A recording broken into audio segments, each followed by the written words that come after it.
ദൈവമേ നീ എന്നിൽ അനുദിനവും വളരണമേ.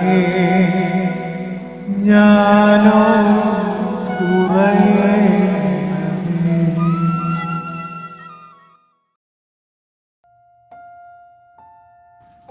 വിശുദ്ധ മത്തായി സുവിശേഷം അധ്യായം 13. അക്കാലത്ത് ജനക്കൂട്ടത്തെ പറഞ്ഞു വിട്ട് യേശു വീട്ടിലേക്ക് വന്നു.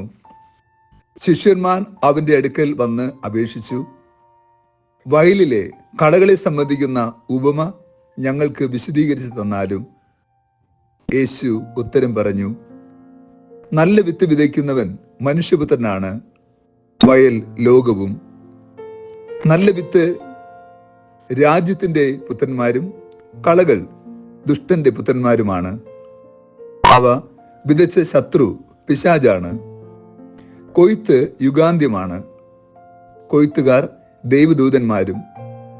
കളകൾ ശേഖരിച്ച് അഗ്നിക്കിരയാക്കുന്നത് എങ്ങനെയോ അങ്ങനെ തന്നെ യുഗാന്ത്യത്തിലും സംഭവിക്കും. മനുഷ്യപുത്രൻ തന്റെ ദൂതന്മാരെ അയക്കുകയും അവർ അവന്റെ രാജ്യത്തിൽ നിന്ന് എല്ലാ പാപഹേതുക്കളെയും തിന്മ പ്രവർത്തിക്കുന്നവരെയും ഒരുമിച്ച് കൂട്ടി അഗ്നികുണ്ഡത്തിലേക്ക് എറിയുകയും ചെയ്യും. അവിടെ വിലാപവും പല്ലുകടിയുമായിരിക്കും.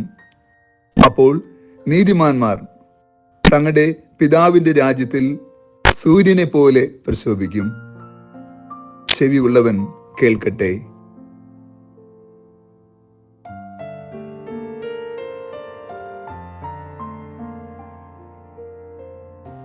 ഈശോയിൽ ഏറ്റവും സ്നേഹമുള്ള പ്രിയ ദൈവമക്കളെ, ഈ വിശുദ്ധ പ്രഭാതത്തിൽ നാം ദൈവതിരുസന്നിധിയിൽ പ്രാർത്ഥനാപൂർവമായിരിക്കുമ്പോൾ യുഗ അന്ത്യത്തിന്റെ ആത്മീയത ധ്യാനിക്കാം.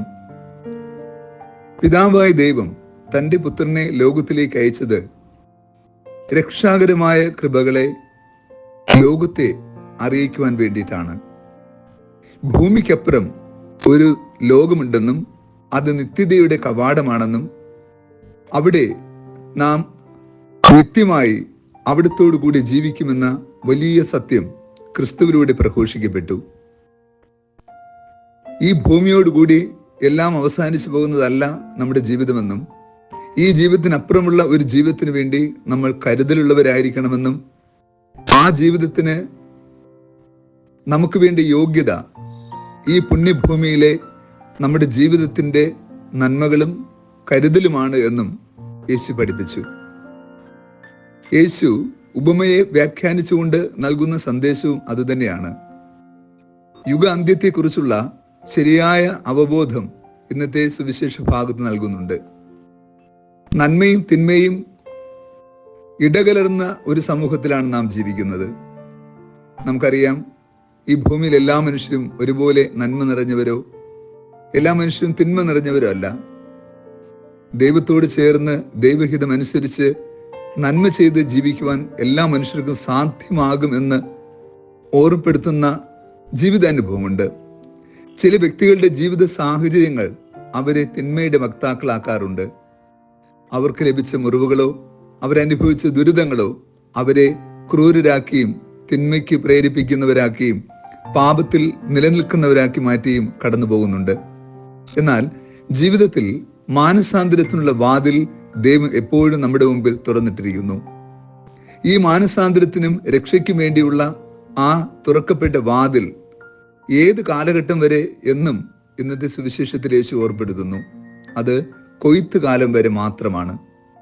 ഈ കൊയ്ത്തിന് ഭാഗമാകുന്ന കാലത്തിനുള്ളിൽ നാം മാനസാന്തരപ്പെട്ട് രക്ഷയുടെ സന്ദേശം സ്വീകരിച്ച് നമ്മൾ നിത്യതയിൽ പ്രവേശിക്കുവാൻ യോഗ്യത നേടണം. നാം അപ്പോൾ വരെയും ആ രക്ഷയുടെ മഹത്വത്തിന് യോഗ്യമായ ജീവിതം നാം നയിക്കുന്നില്ലെങ്കിൽ, മാനസാന്തരത്തിന്റെ ഫലങ്ങൾ നാം പുറപ്പെടുവിക്കുന്നില്ല എങ്കിൽ തീർച്ചയായും നാം അഗ്നികുണ്ഡത്തിൽ എറിയപ്പെടും. ഇത് ഒരു മുന്നറിയിപ്പ് പോലെ യേശു ഉപമയിലൂടെ നൽകുകയാണ്. നമ്മുടെയൊക്കെ ജീവിതം വിലപ്പെട്ടതാണ്. ഈ വിലപ്പെട്ട ജീവിതം അഗ്നികുണ്ഡത്തിലേക്ക് വലിച്ചെറിയപ്പെട്ടു പോകരുത്. ഈ ഭൂമിയിലെ എല്ലാ സൗഭാഗ്യങ്ങളും അനുഭവിച്ച് ദൈവത്തെ മറന്ന് സഹോദരങ്ങളെ മറന്ന് നന്മ തിന്മകളെ തിരിച്ചറിയാത്ത വിധം ജീവിച്ചുകൊണ്ട് കടന്നു പോകേണ്ടവരല്ല നാം. മറിച്ച് ദൈവപുത്രനായ ക്രിസ്തു നമ്മെ പഠിപ്പിച്ച പാഠങ്ങൾ ജീവിതത്തിൽ പ്രാവർത്തികമാക്കി ദൈവരാജ്യത്തിന് യോജിച്ച വിധം ജീവിക്കേണ്ടവരാണ്. അപ്രകാരം നാം ജീവിതം സാക്ഷി നൽകുമ്പോൾ നാം നിത്യപിതാവിൻ്റെ കൃപാവരങ്ങൾ സ്വീകരിക്കുവാൻ യോഗ്യരായി തീരുകയും യുഗാന്ത്യത്തിൽ നാം നന്മയുടെ ശേഖരണമായി മാറുകയും ചെയ്യും. മനുഷ്യപുത്രൻ തൻ്റെ ദൂതന്മാരെ അയക്കുകയും അവർ അവൻ്റെ രാജ്യത്തിൽ നിന്ന് എല്ലാ പാപഹേതുക്കളെയും തിന്മ പ്രവർത്തിക്കുന്നവരെയും ഒരുമിച്ച് കൂട്ടി അഗ്നികുണ്ഡത്തിലെറിയും എന്നാണ് സുവിശേഷത്തിൽ പറഞ്ഞിരിക്കുക. അപ്പോൾ നാം ശ്രദ്ധാപൂർവം ഈ ലോകത്ത് ജീവിക്കണം. ദൈവദൂതൻ വരുമ്പോൾ നാം ദൈവരാജ്യത്തിന് യോജിച്ചവരായി ജീവിക്കുന്നുവെങ്കിൽ നമ്മൾ ദൈവത്തിൻ്റെ മഹത്വത്തിലേക്ക് അഥവാ സ്വർഗീയ രാജ്യത്തിനായി ശേഖരിക്കപ്പെടും. അപ്രകാരം ശേഖരിക്കപ്പെടുവാൻ നിത്യതയുടെ കവാടം കടക്കുവാനുള്ള വലിയൊരു കൃപ ദൈവം നമുക്കായി തുറന്നിരിക്കുന്നു. പാപം ചെയ്യാതെ തിന്മയിൽ വീഴാതെ ജീവിക്കുന്നവർ ഈ ഉപമയുടെ സന്ദേശം കേട്ട് ഭയപ്പെടേണ്ടതില്ല. അത് അവർക്ക് വേണ്ടിയുള്ള ആശ്വാസത്തിന്റെ ബലവും സുവിശേഷം പറയുന്നുണ്ട്. നീതി പ്രവൃത്തി ജീവിക്കുന്നവർ തങ്ങളുടെ പിതാവിന്റെ രാജ്യത്തിൽ സൂര്യനെ പോലെ പ്രശോഭിക്കും എന്നാണ് യേശു പറഞ്ഞിരിക്കുക. വലിയൊരു പ്രത്യാശയാണ് സുവിശേഷത്തിലൂടെ നമുക്ക് നൽകുക. നാം ദൈവ തിരുമനസ്സിനൊത്ത് ജീവിച്ചുകൊണ്ട് നിത്യതയ്ക്ക് യോഗ്യമായി തീരാൻ വേണ്ട വലിയ കൃപാവരത്തിനായി ഈ ദിനം നമുക്കും പ്രാർത്ഥിക്കാം. കർത്താവ് നിങ്ങളോട് കൂടെ. സർവശക്തനായ ദൈവം പിതാവും പുത്രനും പരിശുദ്ധാത്മാവും നമ്മെ സമൃദ്ധമായി അനുഗ്രഹിച്ച് ആശീർവദിക്കുമാറാകട്ടെ. ആമേൻ. ദൈവമേ, നീ എന്നിൽ അനുദിനവും